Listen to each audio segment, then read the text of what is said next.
Hi gang, I'm ready to start again. I'm going to try something different on this.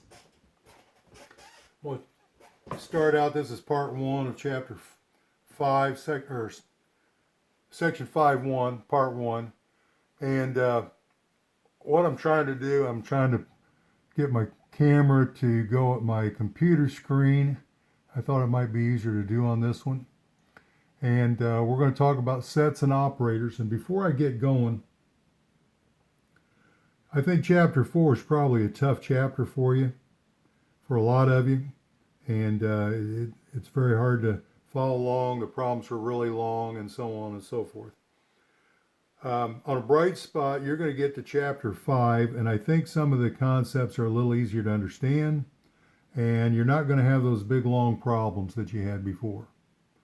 So that might help you get back in the ball game a little bit. I think you'll enjoy it. What I'm going to teach you in chapter 5 is some of my more favorite stuff anyway.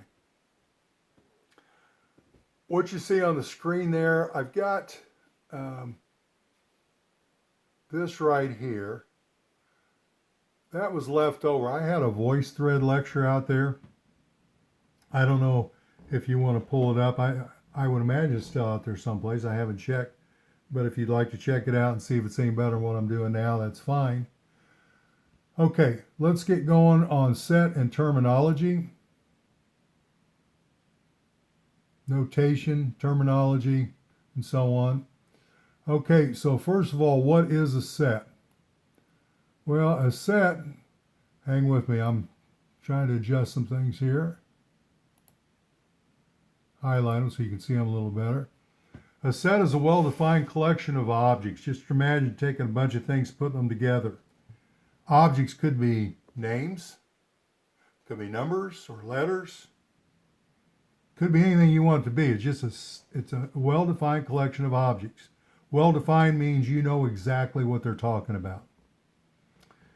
When we actually write them out, we usually label them with capital letters. More on that in a second. Okay, so the next thing is we're going to talk about elements. Okay, a set is a well-defined collection of objects. Each of those objects are elements. Sometimes they're called members. And if we're talking about letters in a set, then those letters inside would be lowercase letters. Okay, so let's go to the next one. Here's 3 cases of notation. This explains a lot better what I was talking about. So on the top line, it says, actually, let's make that a let. Let, it's capital, so that means set. So it's let set A be equal to, and then notice that you have your braces on each side. They're not parentheses, they're not brackets, they are braces. So we use braces for sets. So we're going to let set A be equal to the letter A, the letter B, the letter C, and the 3 dots means and so on. So D, E, F, and so on. I assume you'd probably stop at Z. Normally, if it stopped someplace, we would have the last letter over there. So it'd be dot, dot, dot, and say Z. On the next line, the funny looking symbol in here, it looks like a funny looking E. That is saying the letter X is an element of set A. That means it's one of the elements in there. You've got all those different objects, elements, members, whatever you want to call them that are in there. X is one of them. And then when you go to the next line down here, this symbol, it's still the elongated E, but it's got a line through it. That means it's not an element of set A. So there is a set A, but X isn't one of the elements in there. You've probably seen this notation before where they put a line through the E. You're driving down the street and you'll see a traffic sign that'll say big bold P with a line through it, or a circle and a line through it. Of course, that means no parking. Well, those guys kind of stole that notation from what we were doing in math. Okay, so let's say we've got a set and we want to talk about what are the members that are in the set. Remember up here it said that it was a well-defined collection of objects. Well-defined means you know exactly what elements they're talking about. So how am I going to do that? Well, one method is the roster method. That's where we actually list them.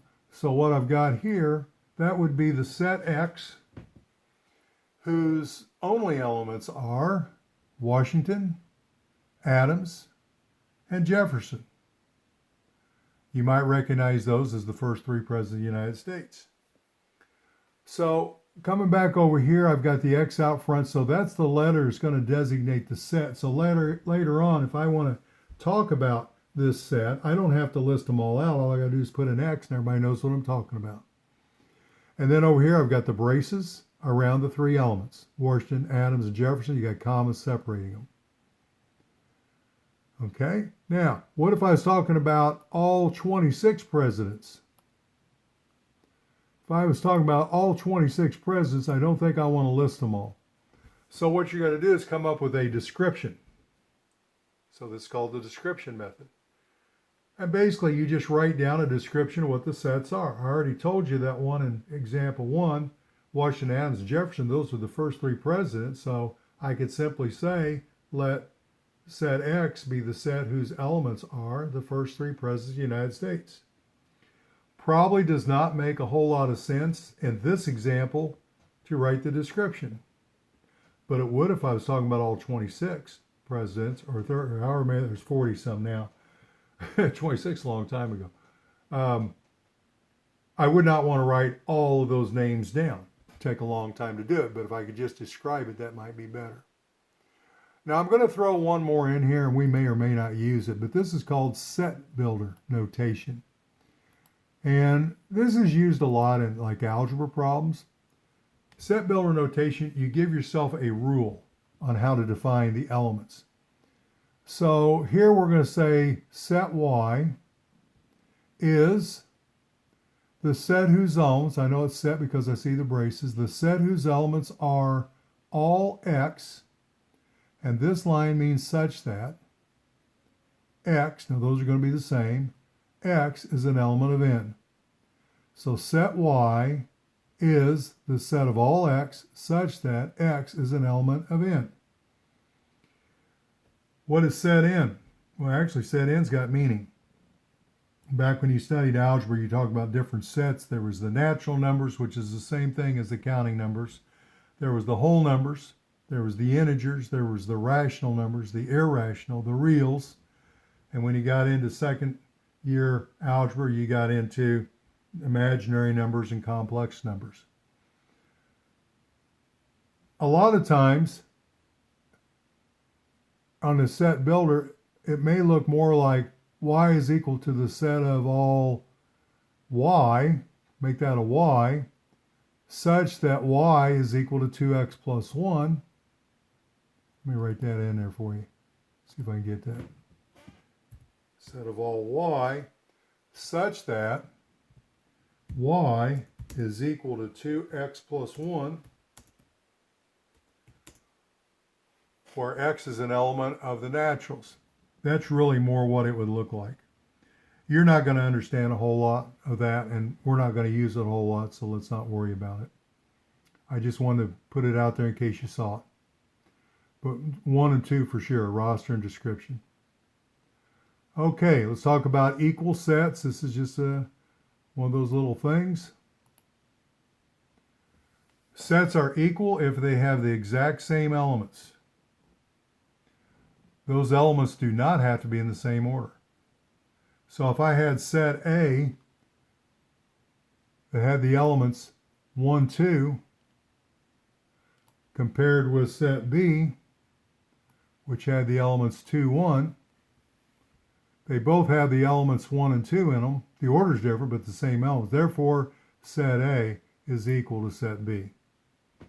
This is another one of those things you're not going to see a whole lot, but it's part of the things you're supposed to know. Okay, here's something a little bit more important. The empty set. when you did algebra problems, zero, the number zero was very important because when you add a zero to something, you end up with the same thing. Or you multiply by zero, you always got zero. There were special qualities to it. Well, in sets, you don't have a zero. What you have is the empty set. The empty set is the set with no elements. You know, you could have a set with one element. You could have a set with two elements. When we do in the presence, that was a set with three elements. A and B up here had two elements. But what if a set did not have any elements? Well, that's the empty set. And notation-wise, we do one of two things. This one on the right, that's just two braces with nothing inside.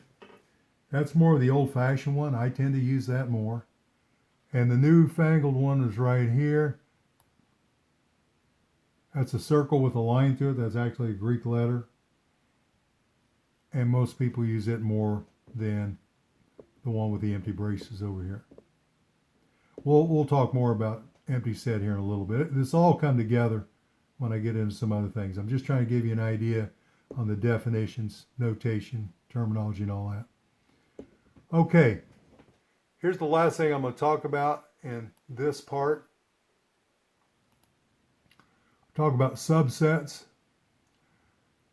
Set A is a subset of set B. I probably should have the word set right there.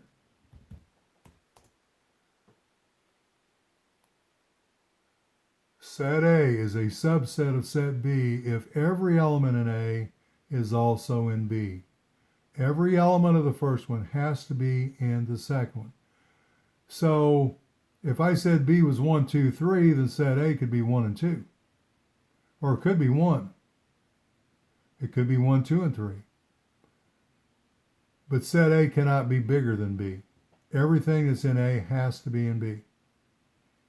Notation-wise, on the first line right here, that says A is a subset of B. Notice there's a line under what I would call an elongated C. You would read this A as a subset of B. Down here, this is the same thing except there's a line through it. That means A is not a subset of B. That line actually should go through the line down here on the bottom also. I couldn't draw it that way on the computer. And then this won't make a whole lot of sense just yet, but we'll talk about when we go to subsets. We're going to talk about A being a proper subset of B. So not only do you have subsets, some of those subsets are proper and some of them are improper. But that'll come in part 2 of section 5.1. Okay, I'm going to take and quit there and see what happens. Okay.